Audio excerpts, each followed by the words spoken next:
இன்னும் கொஞ்சம் தலையை தூக்குறா தம்பி, தூக்குறா தலையை. அது ஆனால் முதல்ல மாதிரி தெரியுது. அது தூக்கலன்னா முதலை crocodile மாதிரி தெரியுது. அது கொஞ்சம் இழிஞ்சாதான் கொஞ்சம் பெட்டரா தெரியுது.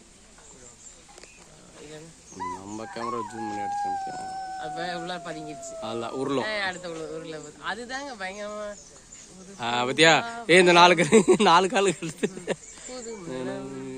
அப்படின்னு பாட்டு பாடுது.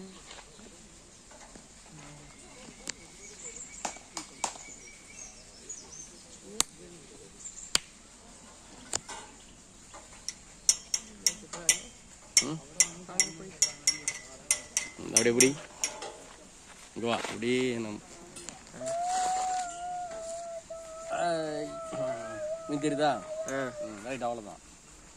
நான் தான் எடுத்துன்றதுக்கு எப்போதும் அவ்வளோதான் முடிஞ்சு விடு.